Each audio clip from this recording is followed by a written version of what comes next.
This conference will now be recorded.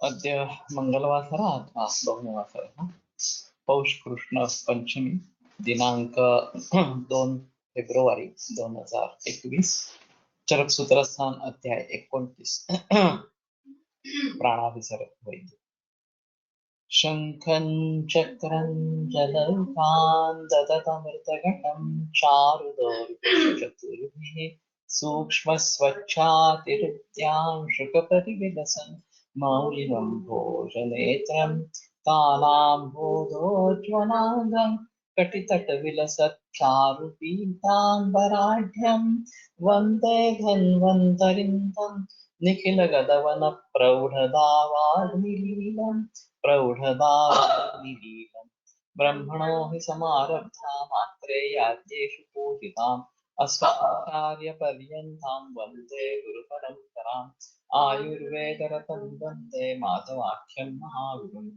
आयुर्वेदामृतं सर्वं गृहीत्वा आयुर्वेदामृतं सर्वं शिष्येभ्यो यः प्रदत्तवान् द्रष्टा ज्ञानी दृष्टकर्मा कृतकर्मा तथैव च अध्यापको विश्वश्रेष्ठो महान् संशोधकस्तथा गुणैरेतैः समुदितैः यत्कार्यं प्रतनोद्दिशः समृद्ध्यर्थं हि कार्यस्य वयं नु प्रयतामहे सरस्वत्यै नमो यस्याः प्रसादात् पुण्यकर्मभिः बुद्धिदर्पणसङ्क्रान्तं जगदध्यक्षं क्षते आत्रेयं प्रथमं वन्दे आयुर्वेदजगद्गुरुम् आयुर्वेदामृतं सर्वं गृहीत्वा हि सुरेश्वरात् अग्निवेशादिकेभ्यो यत्रेच्छत्नं सत्तमः प्रथम तन्त्रकर्तारम् अग्निवेशं नमाम्यहम्।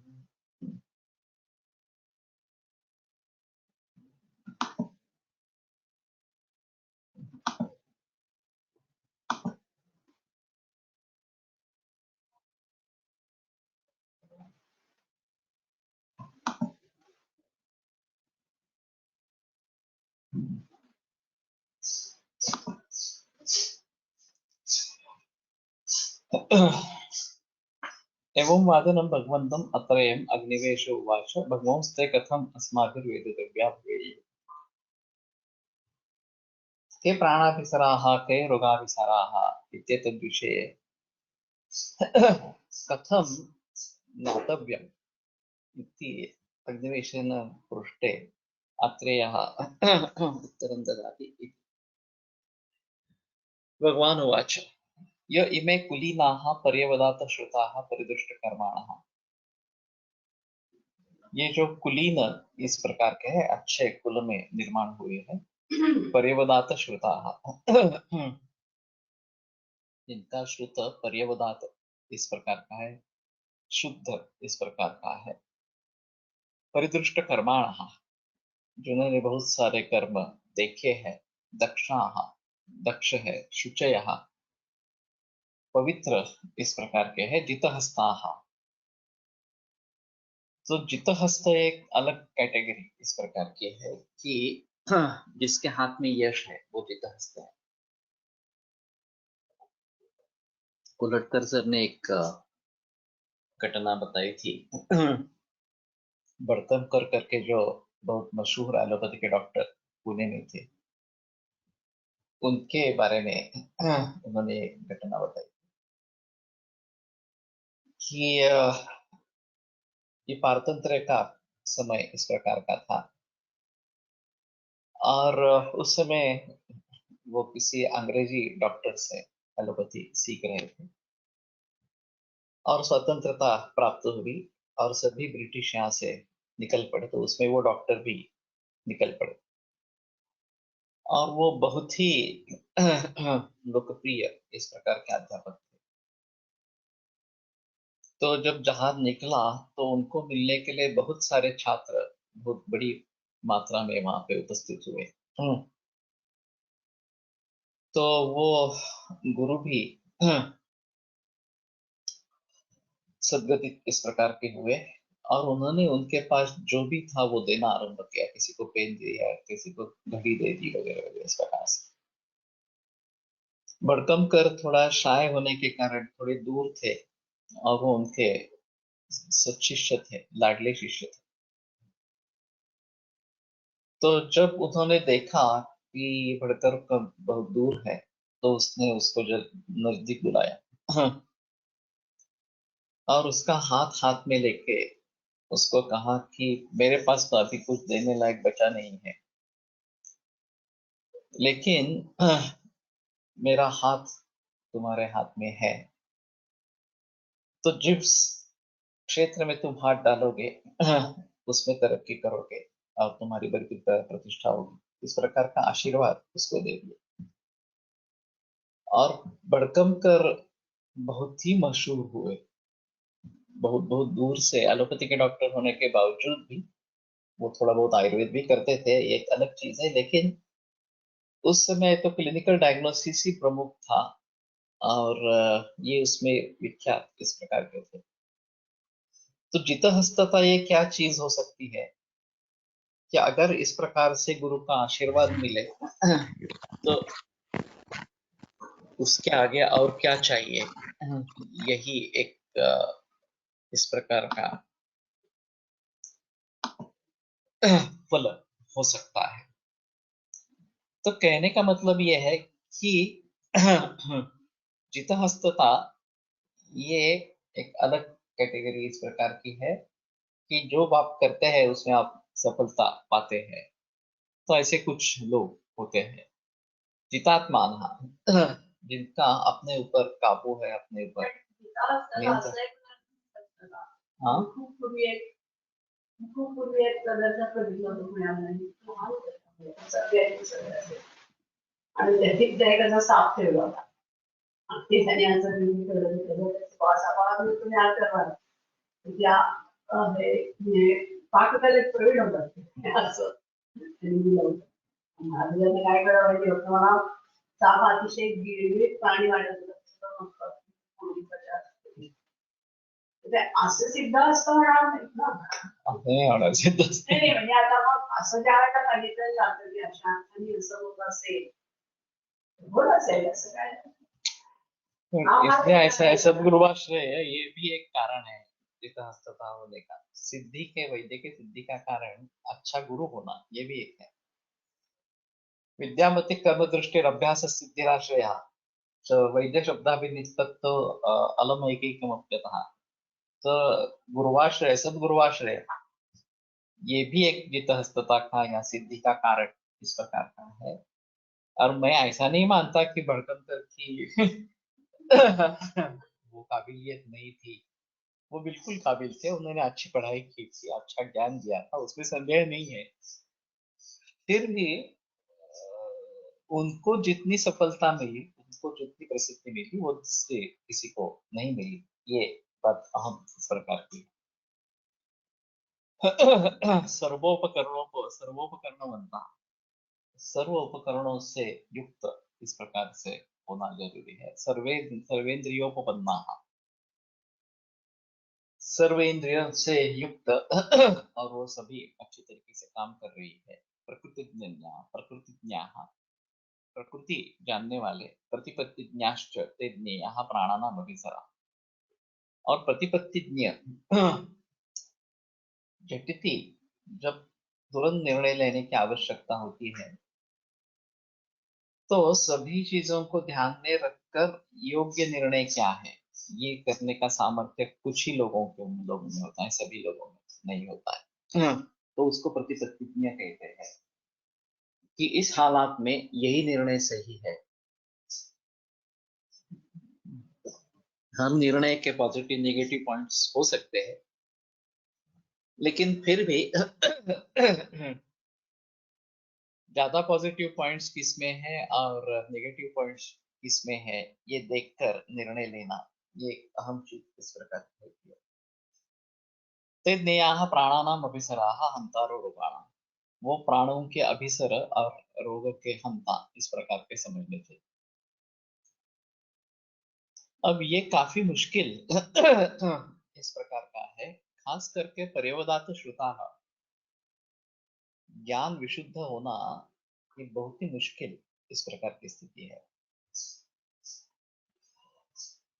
जबकि हमारे वैद्य ग्रंथ को पढ़ भी नहीं सकते हैं, वो ज्ञान वगैरह तो अलग बात हो गई इस प्रकार से। पढ़ना एक अलग बात, उसका वाच्यार्थ समझना ये दूसरी बात, और फिर लक्ष्यार्थ व्यंग्यार्थ के बारे में जानकारी होना ये और भी मुश्किल इस प्रकार की बात है। तो पर्यवदात श्रुतत्व ये काफी मुश्किल इस प्रकार का है। और परिदृष्ट कर्माण, जिन्होंने कर्म देखे हैं,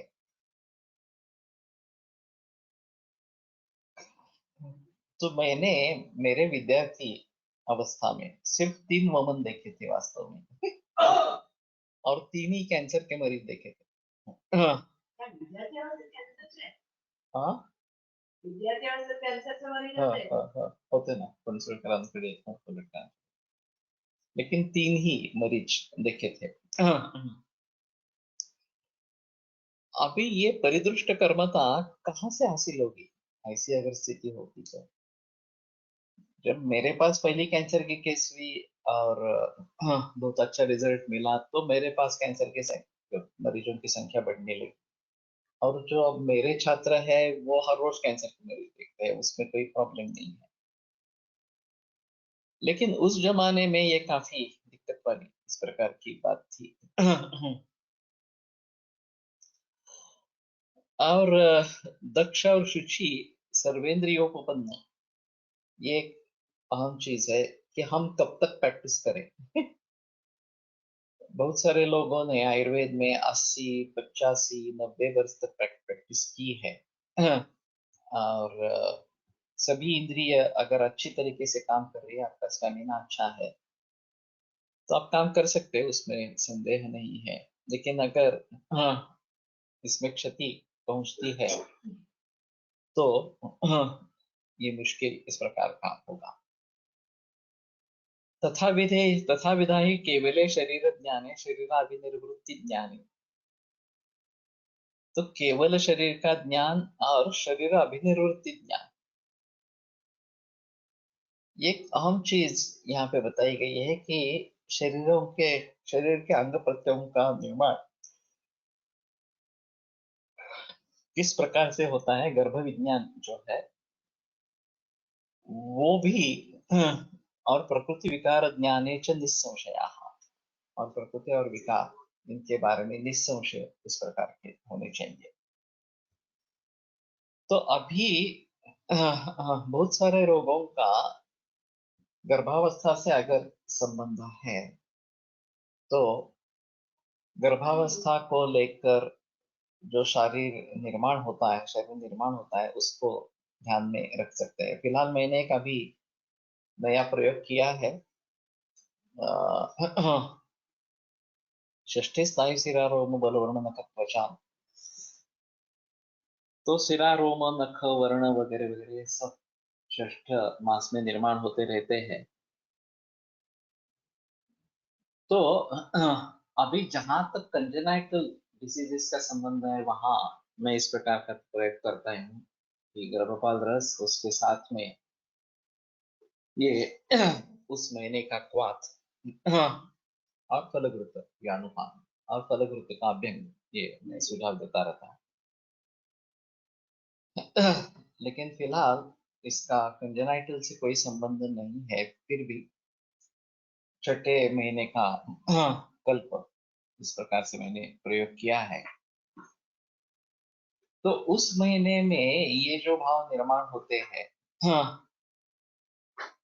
तो अगर उसमें कुछ गड़बड़ी हो गई हो, तो उनको दुरुस्त करने का सामर्थ्य, दोषों का साम्य प्रस्थापित करने का सामर्थ्य इस वात में है। तो अभी सिराओं के बारे में कुछ इस प्रकार की गड़बड़ है, तो इसका प्रयोग करें, ऐसा सोचकर मैंने किया है। देखते हैं रिजल्ट क्या आते हैं। लेकिन एक बार शरीर अभिनिर्वृत्ति हो गई, अब उसके और क्या लेना देना है। ऐसा नहीं सोचना, ये इसमें अहम है। तो उसके बारे में निस्संशय सुख साध्य कृचन साध्य याप्य प्रत्याख्यानांच रोगाणाम, ये जो 4 कैटेगरीज है, सुख साध्य कृच साध्य याप्य और प्रत्याख्य, इस प्रकार के 4 रोग योगो जोशी सर ने एक अहम बात बताई थी कि कौन सा प्रैक्टिशनर अच्छा प्रैक्टिशनर समझना चाहिए, कि जो मुझे किसको ट्रीट करना है और मुझे किसको रेफर करना है ये भली भांति जानता है, वो अच्छा प्रैक्टिशनर। अगर असाध्य मरीज को आप ट्रीट कर रहे हैं और समझ नहीं पा रहे हैं कि असाध्य है और ये ठीक नहीं हो पाएगा, और उसको बता कि हाँ तुम ठीक हो गए, हम ठीक करते रहेंगे, तो नौबत आ जाएगी, क्योंकि वो तो ठीक नहीं होने वाला और अपयश, दुष्कीर्ति इस प्रकार। उसके बाद अगर कोई साध्य केस है और मुझे लगता है कि नहीं नहीं ये ठीक नहीं होने वाला, तो मैं इसको रेफर कर देता हूँ। तो रेफर कर दिया, दूसरे डॉक्टर के पास गया, वो ठीक हो गया वहां से तो भी हमारे लिए मुश्किल इस प्रकार की होगी। तो किसको रेफर करना है और किसको नहीं करना है, ये बात हमारे ध्यान में होनी चाहिए। और इस तरीके से अगर आप दूसरे वैद्य को रेफर करते हैं तो अलग चीज है, लेकिन अगर आप एलोपैथी में रेफर करते हैं तो मरीज समझ जाता है कि बस इनके पास अभी आयुर्वेद में कुछ नहीं रहा, तो वो आपको छोड़कर ही जाता है ज्यादा। तो ये भी बात ध्यान में रखनी है। फलकृत अभ्यंग असा संज्ञामध्ये काय विचार, असं सांगण्यामध्ये काय विचार आहे? हाँ हाँ, ये एक्चुअली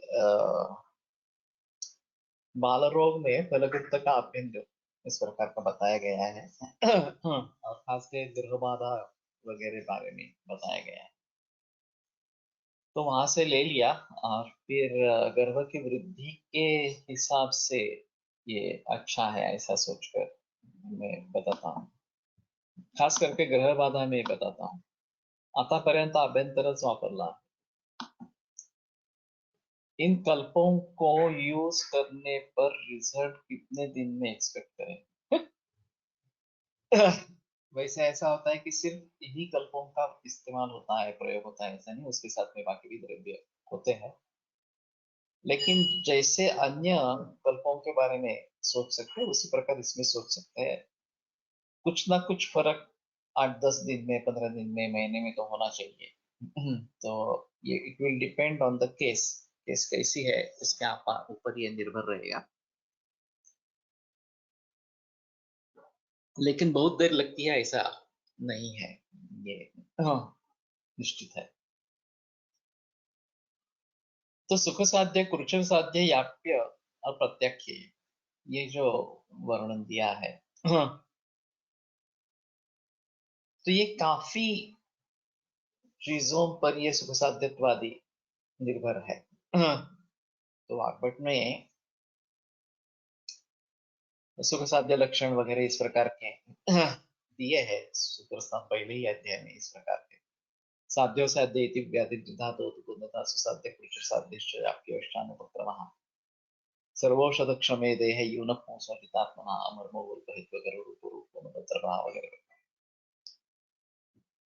तो बहुत सारे भाव है। जब हम कोश का कार्य कर रहे थे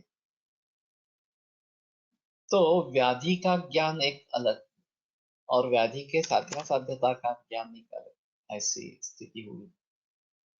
और इस साध्या साध्यता का भी अगर ज्ञान है तो उसके बारे में बताना चाहिए, ऐसा हमने सोचा। और फिर उसके लिए क्या क्या देखना है, ये जब आरंभ हुआ तो पता चला कि लक्षणों से भी कहीं साध्या साध्यत्व होता है। जन्मनैवोदरम कृच्छ्रम प्राय कृच्छ्रतमं मतम्, जन्म से ही, रोग के जन्म से ही ये कुछ साध्यतम उदर इस प्रकार का बताया गया है। तो कई बार अवस्थाओं का भी संबंध आता है। तो बहुत सारे बातों पर ये निर्भर होता है। और फिर सुख साध्य है, कष्ट साध्य है, याप्य है, प्रत्याख्य है, ये जो बातें हैं उन सभी के लिए साइंस अलग अलग रखे गए हैं। और इन सभी के बारे में जिक्र स्कंद कोश में किया गया है। प्रातिपदिक कोश में भी ये होगा इस प्रकार का। और वैधि के साध्यासाध्य के बारे में जानकारी मिलती रहेगी। फिर में इसमें रिष्ट लक्षणों का भी संबंध है कि अगर रिष्ट लक्षण है तो नियत मरण ख्यापक है, लेकिन उसकी कालावधि ज्यादा से ज्यादा 1 बरस तक, कुछ मुहूर्त से वगैरह लेकर 1 बरस तक रिष्ट लक्षणों की कालावधि रह सकती है। और ध्रुवम तुरिष्ट वर्ण ब्राह्मण किलामलय वार्यते, ये भी लिखा गया। वर्णन चापि तन्नास्ति अन्नारिष्ट पुरस्सरम, अगर अरिष्ट पहले हुआ नहीं है तो वो मरण ही नहीं है, इतना बताया गया है चरक में बताया। तो एक अलग माहौल है इस प्रकार के मृत्यु के बारे में, और ये जानकारी होना बहुत जरूरी होती है कि ये पेशेंट सीरियस है, दिखता नहीं है सीरियस, लेकिन सीरियस है और कभी भी सीरियस टर्न ले सकता है। फिलहाल ऐसा हुआ था, एक हमारे पास आने वाले, बहुत सालों से आने वाले मरीज इस प्रकार के थे। 4-5 दिन बुखार रहा, खांसी बहुत थी, बहुत अशक्त इस प्रकार के हो गए थे। और मैंने दवाई दी है, मैंने कहा मुझे ये थोड़ा निमोनिया जैसा लगता है, अगर जरूरत पड़ेगी तो इन्वेस्टिगेट करेंगे इस प्रकार से। दूसरे दिन फोन आया कि उनकी तबीयत बहुत ही बिगड़ गई है। तो मैंने उनको घर पे जाके देखा तो बहुत ही सीरियस कंडीशन हो गई थी। तो मैंने कहा कि ये बहुत डिफिकल्ट है, तो बेटर एडमिट करेंगे। तो वो बोला एडमिट करके करेंगे क्या? मैंने कहा मालूम नहीं, लेकिन लाइफ थ्रेटनिंग कंडीशन है, हमें ऐसा नहीं प्रतीत होना चाहिए कि हमने कुछ प्रयास ही नहीं किए, एलोपैथी में जाना चाहिए था वगैरह वगैरह इस प्रकार से। तो आश्चर्य से उनकी लड़की और पत्नी दोनों ने कहा कि हमारा अनुभव अच्छा नहीं है, पिछले बरस भी इसी समय ऐसा ही हुआ था, 2 महीने हम अस्पताल में रहे। और कुछ भी नहीं हुआ, नतीजा बुखार 2 महीने के बाद उतरा, पता ही नहीं चला किस प्रकार का बुखार था, क्या हुआ। तो मैंने कहा ठीक है, अगर आप चाहते हैं तो मैं ही ट्रीटमेंट करूंगा, एलोपैथी में जाने का सवाल नहीं है, लेकिन लाइफ रिस्क है कि कभी भी जान जा सकती है। अगर आप तैयार है तो मुझे कोई मतलब नहीं है, ठीक है हम यहीं पे करेंगे। तो उन्होंने कह दिया कि नहीं, हम नहीं जाएंगे, यही ट्रीटमेंट चालू रखेंगे। पेशेंट ग्रास्पिंग में था, धीरे धीरे ताकत कम होगी। मैं सुबह 10 बजे मैंने मरीज देखा, 12:30 बजे मौत हो गई।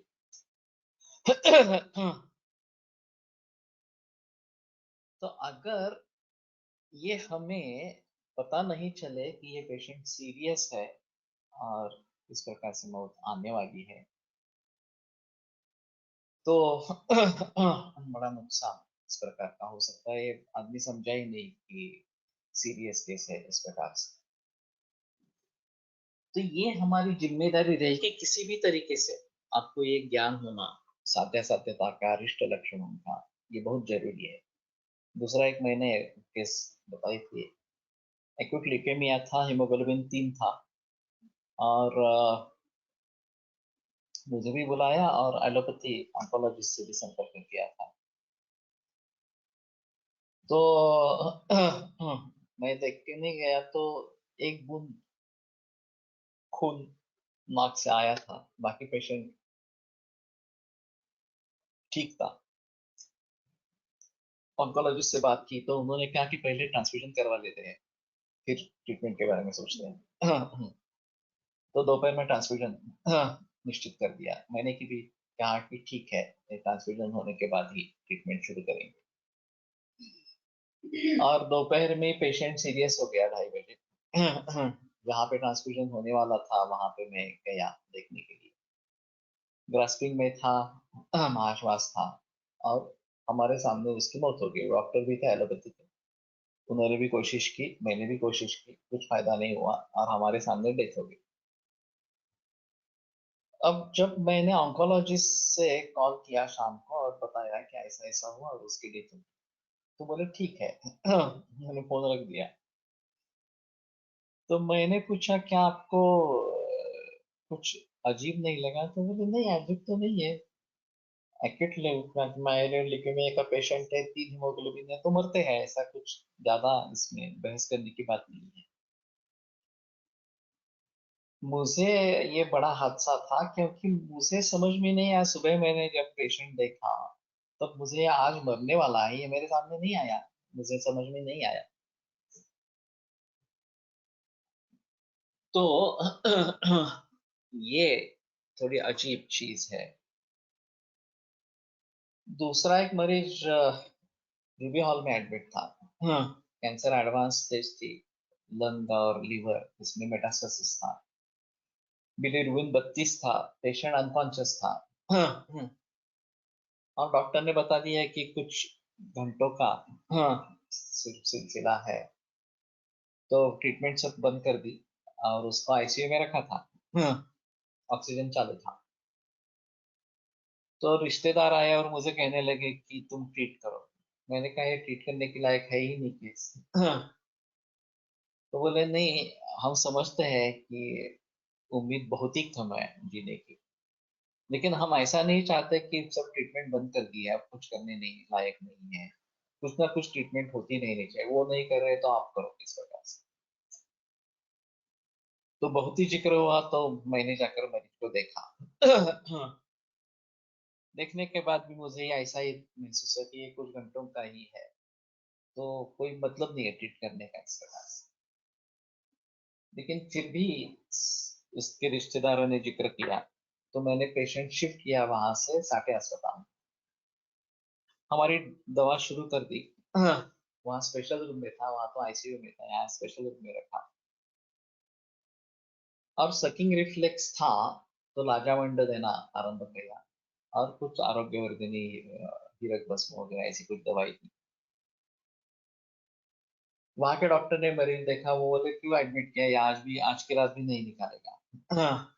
तो मैंने कहा हाँ सभी मालूम है, लेकिन फिर भी हम कोशिश करना चाहते हैं। तो उसने बोला कि अगर कल ये जिंदा है तभी आना, नहीं तो आने की कोशिश मत करना है। हम मैं हाउसबोट को बोल देता हूँ कि अगर रात में मृत्यु हो जाती तो आपको बता देगा। मैंने कहा ठीक है। लेकिन दूसरे दिन जिंदा था। और करीबन 1.5 लीटर लाजामंड जाने के बाद सलाइन की जरूरत नहीं रही, तो सलाइन बंद कर दिया।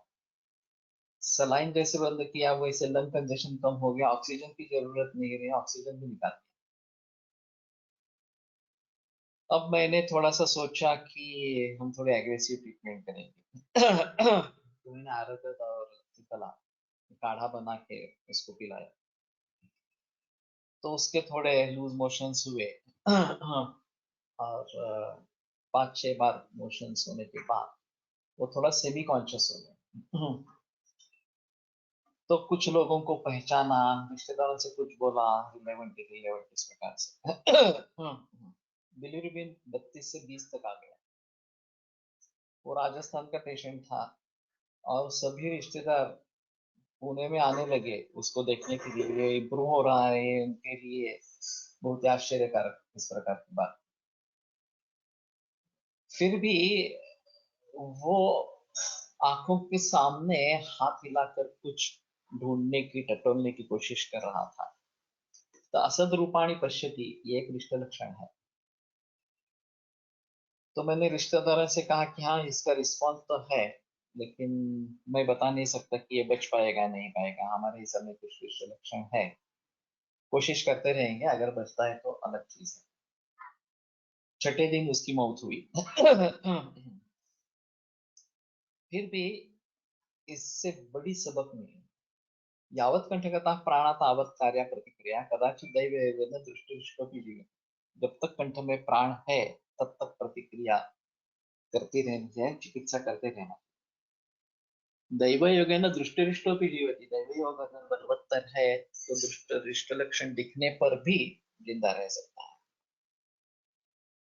दूसरी चीज, आईसीयू का पेशेंट जो ऑक्सीजन और सलाइन पे था वो सब निकाल दिया हमने। और सलाइन निकाल देने के बाद कंजेशन कम हो गया और ऑक्सीजन की भी जरूरत नहीं रही। ये बड़ा अनुभव इस प्रकार का रहा। और सिर्फ स्पेशल रूम में मरीज रखते हुए भी 6 दिन मिले। और सबसे अहम चीज है कि सेमी कॉन्शियस होने के कारण रिश्तेदारों को बहुत समाधान मिला, क्योंकि उसने किन्हीं को पहचाना, उससे किसी के बात की वगैरह वगैरह इस प्रकार से। तो ये एक अहम मुद्दा इस प्रकार का है कि रिश्ते लक्षण शायद है सभी के दृष्टि से ये कुछ होने वाला नहीं है, फिर भी इतना हुआ। दूसरी हमारी डोंबिवली की केस थी, ओरिजिनल ब्रेस्ट कैंसर, लिवर और ब्रेन में मेटास्टेसिस। और तड़प रही थी वेदनाओं से। उम्र का 66 67 ऐसी कुछ थी। तो पहले उसके रिश्तेदार क्लिनिक में आए, मैंने दवाइयां दी 7 दिन की। उन्होंने बड़ा जिक्र किया कि आप आकर विजिट करें। तो 2 दिन के बाद मैं देखने के लिए गया। तो बहुत ही तड़प रही थी, मुझसे कुछ भी बोली नहीं।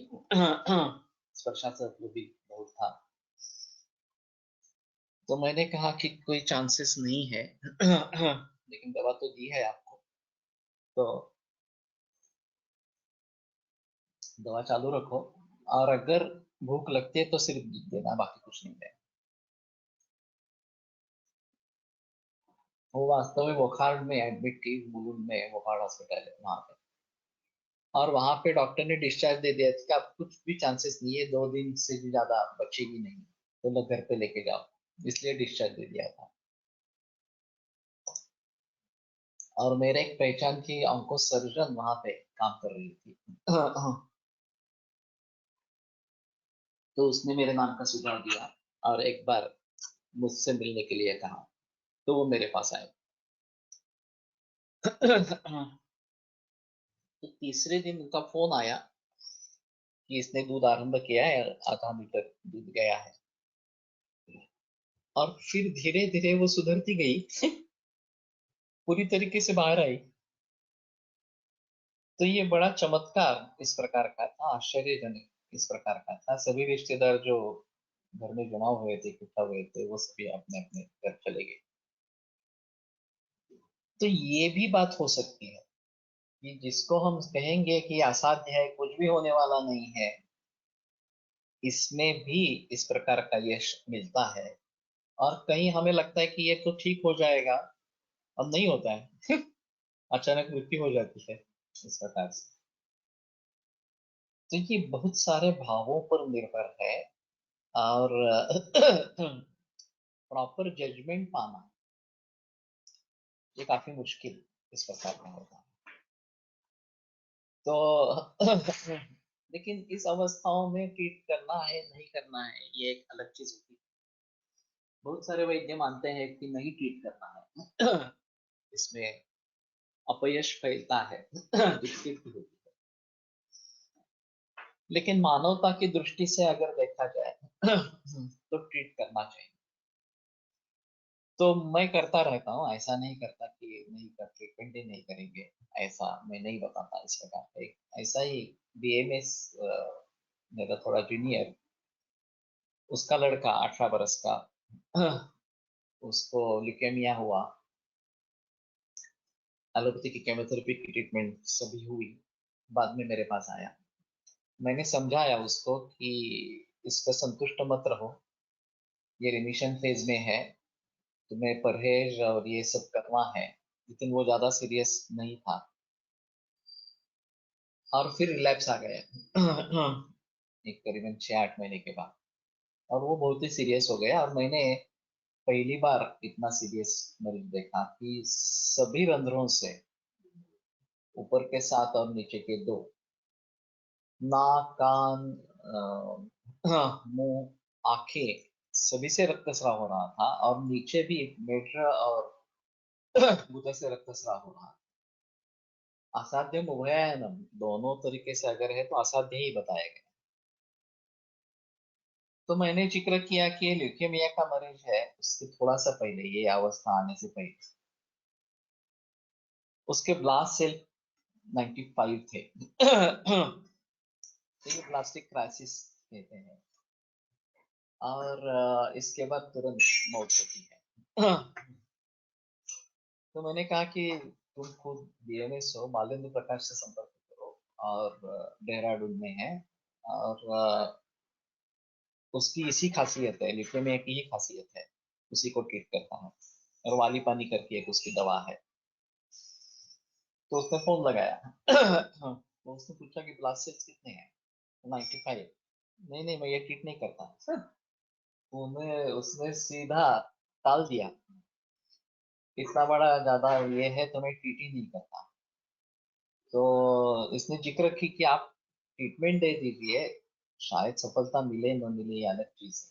बोले नहीं नहीं, मेरा सक्सेस रेट बिगड़ जाता है। इस प्रकार से अगर मरीजों को भी ट्रीट करो तो सक्सेस रेट नहीं रहेगा। अब हमें सक्सेस रेट से मतलब है या मरीज के आयु से मतलब है? एक अहम मुद्दा इसमें रहता है।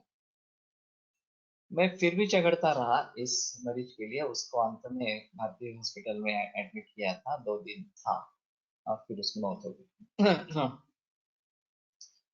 लेकिन मेरी पूरी कोशिश मैंने की। इसी प्रकार के दूसरे एक मरीज को मैंने पुनर्वसु में एडमिट किया था, वो भी 2 महीने तक अच्छा था, जिंदा था। लेकिन ये सब ऐसा होता है कि इतने सारा करने के बावजूद भी अगर आदमी बचता है तो अलग चीज है, नहीं बचता है तो क्या हुआ, ये इतना पैसा खर्च हुआ, कुछ नहीं हुआ वगैरह, इसी प्रकार से लोग कोसते रहते हैं। तो ये दिक्कत वाली बात होती है कि यहाँ पे क्या निर्णय करें, केस छोड़ दे या केस ट्रीट करे। प्रत्यक्ष चिकित्सा में हम बताकर ही करते हैं कि असाध्य अवस्था है, कुछ होने वाला नहीं है, सिर्फ बेटर क्वालिटी ऑफ लाइफ के लिए प्रयास करेंगे वगैरह, इस प्रकार से। फिर भी अगर पेशेंट रिस्पॉन्स देता है तो लोगों की अपेक्षाएं बढ़ जाती है, अब ये ठीक होना चाहिए, इस प्रकार से। नहीं देता है तो भी मानते हैं कि हाँ आयुर्वेद में किया लेकिन कुछ फायदा नहीं हुआ, इस प्रकार से। आयुर्वेद किस अवस्था में किया ये कोई जानने की कोशिश भी नहीं करता। और अगर दूसरा कोई कारण बीच में हो गया हो तो उसके बारे में भी पूछा नहीं जाता, ये भी एक अलग चीज है। वो भी बात मैंने केस बताई होगी, एक हमारे पास किन्नौनी में एक मरीज लाया गया था, 67 ICU उम्र की, लिवर कैंसर ऐसा डायग्नोसिस किया गया था, उसका दामाद रेडियोलॉजिस्ट था। तो उसने खुद सोनोग्राफी करी और डिक्लेयर कर दिया कि इसको HCC है। हमारे साथ में ऑन्कोलॉजिस्ट काम कर रहा था, तो बोला बायोप्सी को प्रूफ कहाँ पे है? तो मतलब बायोप्सी नहीं करने वाला मैं, मुझे मालूम है कि बायोप्सी करने से बिगड़ जाएगा। तो रेडियोलॉजिस्ट ने साफ ना कह दिया कि मैं बायोप्सी नहीं करूंगा, लेकिन मेरे ख्याल में ये HCC ही है। अब उन दोनों का झगड़ा आरंभ हुआ। तो मैंने कहा कि ये बात छोड़ दो कि कैंसर है या नहीं है, लेकिन ट्रीटमेंट तो देना जरूरी है। और हमें इसमें कोई लेन देन नहीं है कि मरीज अगर ठीक हुआ और वो कैंसर नहीं था, मान लेते हैं, तो भी मुझे कुछ फर्क नहीं पड़ता। ठीक है, कैंसर सस्पिशियस केस किया और वो ठीक हो गई। मुझे कहाँ घूमते फिरना है कि हाँ मैंने कैंसर की केस ठीक करी, इस प्रकार से। तो हम इसको जनरल ओपीडी में लेंगे, कैंसर के प्रोटोकॉल में नहीं लेंगे। तो मैंने पूछा कि कोई दूसरा रास्ता है क्या, कैंसर है या नहीं समझने के लिए? तो बोले कि अल्फा फीटोप्रोटीन तो कम से कम करना चाहिए। अल्फा फीटोप्रोटीन किया तो 40 निकला। तो ऑन्कोलॉजिस्ट का कहना था ये मामूली है, ये मैं कैंसर नहीं बता सकता, 1000 से ऊपर होगा तभी कैंसर सोच सकते हैं। उनको केवल दूध पे रखा गया। 3 महीने के बाद अल्फा फीटोप्रोटीन 2400 आ गया। तो फिर ऑन्कोलॉजिस्ट का कहना था ठीक है, अभी 99.99% ये हेपेटोसेलुलर कार्सिनोमा ही है। एक्सपेक्टेड आयुष से 6 महीने का था। और वास्तव में 1.5 बरस जिंदा रहे। अच्छी तरीके से जिंदा रहे। उनकी माँ की मृत्यु हो गई, वह 92-93 साल की थी। और उनकी बहुत लगन थी। तो उसके बाद में जो डिप्रेशन आया, उससे ये कैंसर बढ़ गया और उनकी मौत। अब ये क्या आयुर्वेद का अपयश है क्या कि इस प्रकार से माँ की डेथ होने के बाद मरीज की डेथ हो गई। 3-4 कॅन्सर पेशंट सिव्हिअर कंडिशन्स मध्ये असताना तुमचे मार्गदर्शनाने ट्रीटमेंट सुरू केली. सुरुवातीला 4-5 दिवस एकदम ड्रॅमॅटिक रिझल्ट दिसले आणि सडनली पेशंट डिटोरिएट झाले.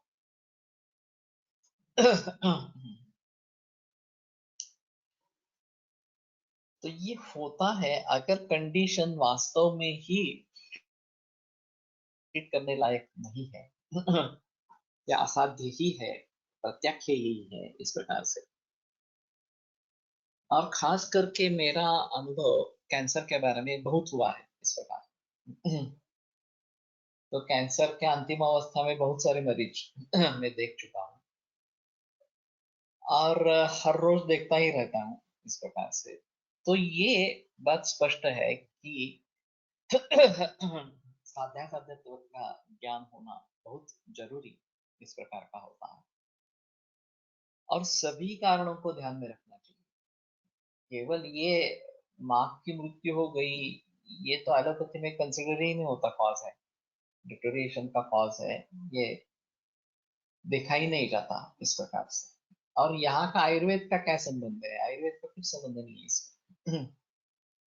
लेकिन फिर भी लोग कहेंगे क्या हुआ, डेथ ही हुई, बाकी कुछ हुआ नहीं, 6 महीने के बजाय 1.5 बरस मिल गया, इतना ही हो गया।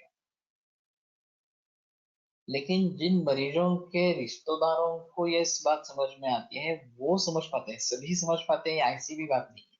मेरे पास एक दूसरी औरत थी, अभी पता याद नहीं है उसका क्या था, लेकिन बहुत एडवांस स्टेज में कैंसर था, बचने के चांसेस बिल्कुल नहीं थे, फिर भी वो 2 बरस जिंदा रही। उसके लड़के की शादी भी इस बीच में दौरान हो गई और फिर उसकी डेथ हुई। तो बाद में उसके पति आकर मुझसे मिले और बहुत धन्यवाद प्रकट, कृतज्ञता प्रकट, कि हमने सोचा नहीं था कि ये 2 बरस जिंदा रहेगी और हम लड़के की शादी कर पाएंगे वगैरह इस प्रकार से।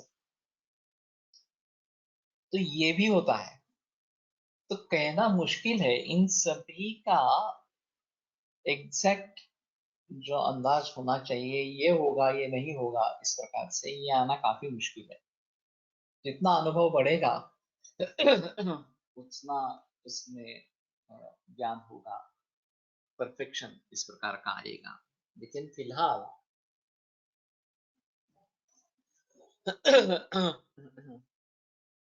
ये करते रहना चाहिए। शतमारी भवेत वैद्य, ऐसी एक कहावत है कि 100 मरीजों को मारने वाला वैद्य होना। तो यहाँ मारने का मतलब ऐसे मरने वाले मरीज उसके पास 100 कम से कम आने चाहिए कि जिनकी मृत्यु निश्चित इस प्रकार की है। वो तो मारने वाला नहीं है, अपने आप वो मरने वाले हैं, फिर भी उसका अनुभव इन सभी मरीजों का उसको होना चाहिए। तो ये बात बहुत अहम इस प्रकार की है कि ये जो 4 प्रकार के व्याधि है, सुखसाध्य, कृषिसाध्य, याप्य, प्रत्याख्येय, इस प्रकार से रोगाणाम समुत्थान पूर्व रूप लिंग वेदनोपशम विशेष ज्ञाने व्यवगत संदेह, कि उनका उत्थान कैसे हुआ है या उनके कारण किस प्रकार के हैं, पूर्व रूप किस प्रकार के है, लक्षण क्या है, लिंग, वेदना उपशय विशेष ज्ञान और वेदनाओं का उपशय विशेष किस प्रकार का है, व्यवगत संदेह, उसके बारे में उसके मन में कुछ भी संदेह नहीं हो। अब इस कसौटी पर अगर हम अपने आप की परीक्षा करें तो हम कहाँ कहाँ पे रहेंगे? अगर 100% होना जरूरी है तो हम 2% भी है क्या? तो अगर ये हमारी स्थिति है तो हमसे आयुर्वेद के बारे में हम क्या एक्सपेक्ट कर सकते हैं? तो इतना ही समझ लेना चाहिए कि अज्ञान बहुत है, अनुभव बहुत कम है, और फिर भी मैं प्रैक्टिस कर रहा हूँ और मुझे लगता है कि मैं अच्छा प्रैक्टिशनर हूँ, मेरे मरीज बहुत अच्छे तरीके से ट्रीट होते हैं। तो ये बात नहीं होनी चाहिए। हमें सीखते रहना चाहिए, प्रयास करते रहने चाहिए, और जितना ज्यादा सीखेंगे उतना समझेंगे कि हम नहीं, कुछ कुछ भी नहीं समझ पाए। अज्ञान का अज्ञान ये बहुत बड़ा मुश्किल, ये बहुत बड़ी मुश्किल इस प्रकार की है कि हमें समझ नहीं रहा है, ये भी हमारे समझ में नहीं आ रहा। तो कम से कम हम इस प्रकार से कोशिश करते रहेंगे कि लगातार ग्रंथों का अध्ययन चलता रहेगा, लगातार प्रैक्टिस करते रहेंगे, और इन सभी भावों को ध्यान में रखने की कोशिश करेंगे, इनकी तरफ ध्यान देने की कोशिश करेंगे, तो हम आगे जा सकते हैं। त्रिविधस्य आयुर्वेद सूत्रस्य सत्संग्रह व्याकरणस्य त्रिविधौषधग्रामस्य प्रवक्तारः। तो ये त्रिविधा आयुर्वेद सूत्र है, हेतुलिंग औषध ज्ञानम स्वस्थातुर परायण त्रिसूत्रम शाश्वतम पुण्यम विबुधेयम पितामह। सत्संग्रह व्याकरणस्य, तो उसका पूरा संग्रह हमें होना चाहिए, हमारे पास होना चाहिए, और उसके विवरण हमें होनी चाहिए। अभी ये इतना मुश्किल है, अभी कंप्यूटर के जरिए काफी आसान ये बात हो गई। लेकिन ग्रंथ सीखने का तरीका एक और समझने का तरीका अलग। हम ग्रंथ सीखेंगे, वो ग्रंथ जो है उनका बंटवारा स्थानों में हुआ है, फिर उसमें अध्याय है, उसमें प्रकरण है। तो ये सब सीख के हर रोग के बारे में त्रिसूत्र जानना,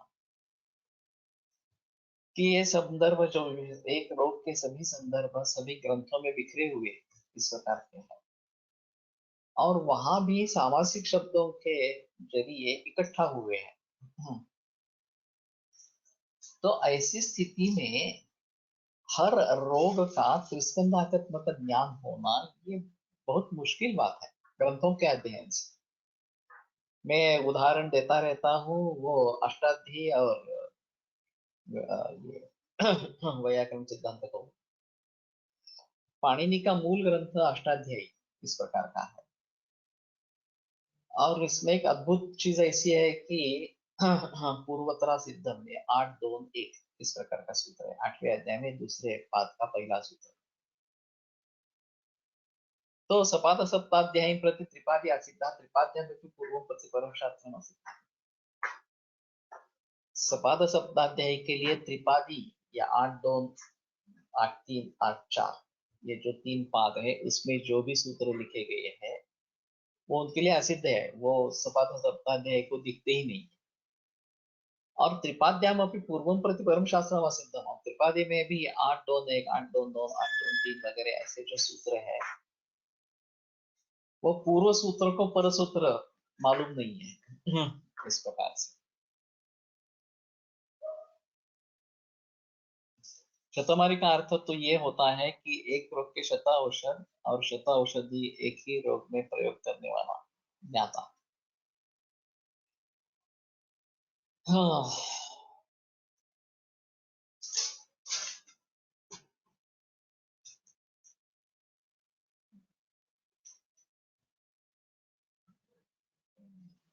एक रोग के शत औषध और शत औषधि एक ही रोग, ये एक ही है, इसमें डिफरेंस नहीं है। एक रोग के शत औषध और एक औषध से शतरोग, ऐसा होना ठीक रहेगा। हाँ, लेकिन मैंने जो सुना था वो मैंने बताया कि ये एक्चुअली मारने वाला नहीं होना चाहिए, वैद्य तो जीवन तो नाम देने वाला इस प्रकार का। तो मैं त्रिस्कंद की बात इस प्रकार का कर रहा था।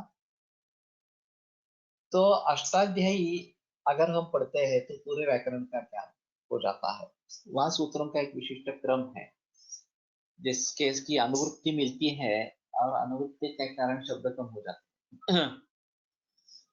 और पूरे ग्रंथ का निर्माण ही इस ढंग से किया है। और ये सपाद सप्ताध्याय प्रति त्रिपादी असिद्ध वगैरह, ये तो और अजीब बात है।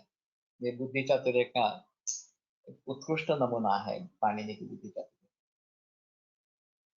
तो इसमें ऐसा होता है कि अगर आप पूरी अष्टाध्यायी पढ़ेंगे तो पूरे व्याकरण का ज्ञान हो जाएगा, लेकिन आपको सिर्फ संज्ञा प्रकरण देखना है या फिर संधि देखना है, समास देखना है, तो ये सभी सूत्र सभी अष्टाध्यायी में बिखरे हैं और उसके अनुवृत्ति के कारण दूसरे सूत्रों से शब्द वहां पे लेने पड़ते हैं वगैरह वगैरह, तो ये दिक्कत वाली बात हो जाती है। तो भट्टोजी दीक्षित ने व्याकरण सिद्धांत कौमुदी का निर्माण किया, जिससे कि प्रकरणानुसार चयन किया सूत्रों का, और संधि प्रकरण में जितने भी संधि के सूत्र है वो सब उसमें डाले गए। अनुवृत्ति से जो शब्द आने वाले थे उन्होंने उसके ऊपर अपनी वृत्ति लिखी,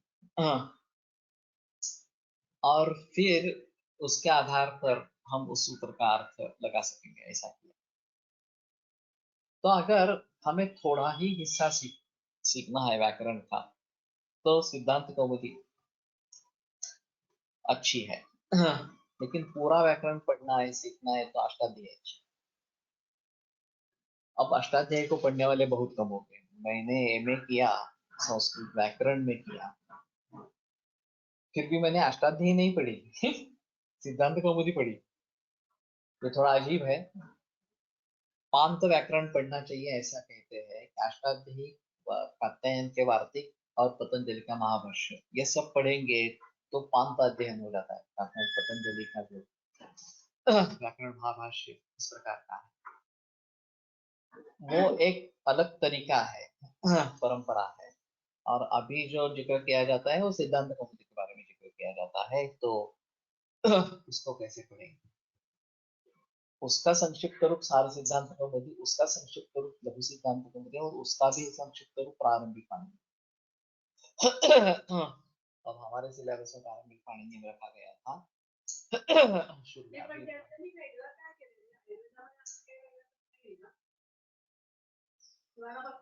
त्रिस्कंद कोशाची थीमच त्याच्यावरती आधारित आहे ना आता सगळी।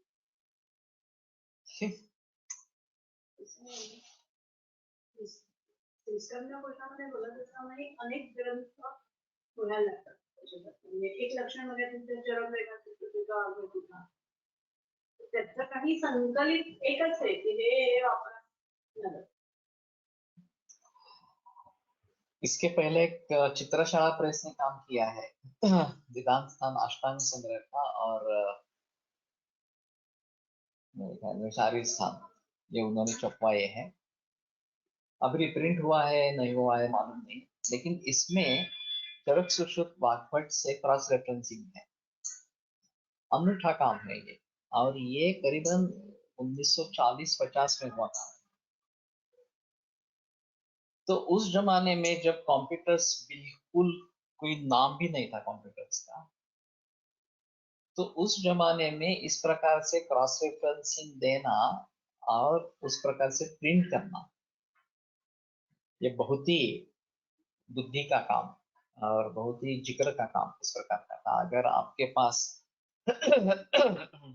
कड़ी मेहनत करने की उम्मीद नहीं है तो आप कर नहीं पाएंगे काम इस प्रकार से। और इस काम का किसी ने देखा नहीं है, किसी को मालूम भी नहीं है इस प्रकार का काम हुआ है इस प्रकार से। कोणी केलंय? सिंधवडेकर जो आयुर्वेद के नहीं थे, संस्कृत के विद्वान थे। श्रीपाद शास्त्री का नहीं माना, बहुत श्रीपाद शास्त्री। लेकिन हमें पता तो होना चाहिए कि ऐसे भी काम हुए हैं। अब कंप्यूटर के जरिए हमने त्रिस्कंद कोश किया, ये काफी आसान था इस काम के मुकाबले में। और प्रातिपदिक कोश में तो ये समुचे ग्रंथ हम लेने वाले हैं, तो ये तो बहुत ही बढ़िया इस प्रकार का हो जाएगा। लेकिन ये जो विजन है उसके पीछे, ये कोलटकर सर की विजन थी कि त्रिस्कंधात्मक आयुर्वेद का चयन इस प्रकार का किया जाए। हर सूत्र को पढ़कर हर शब्द को अलग करके ये समझ लेना है हेतु सूत्र है, लक्षण सूत्र है, औषधि सूत्र है, इस प्रकार से। और उसके मुताबिक 3 डाटाबेस बनने हैं और फिर ये सब जानकारी इकट्ठा करें, हेतु कोश, लक्षण कोश, औषध कोश बनाने हैं। ये कोलटकर सर की विजन थी। अब मेरा सौभाग्य रहा कि मुझे इसमें काम करने का अवसर मिला और कोलटकर सर के देहांत के बाद भी मैंने अपनी जिम्मेदारी समझकर इस काम को भलीभांति निभाया। 19 बरस उसमें लग गए। लेकिन इसमें जो विजन मिली है वो अभूतपूर्व है। तो अभी तो मैं मानता हूं कि इस प्रकार के कार्य केवल कंप्यूटर पे ही होने चाहिए, ये मैन्युअली करने का काम नहीं है इस जमाने में, जबकि हमारे पास टेक्नोलॉजी उपलब्ध है। तो त्रिविधस्य आयुर्वेद सूत्रस्य ससंग्रह व्याकरणस्य स त्रिविधौषध ग्रामस्य प्रवक्ता, ये मूल ग्रंथों को पढ़कर इस प्रकार के वक्तव्य कर पाना काफी मुश्किल है।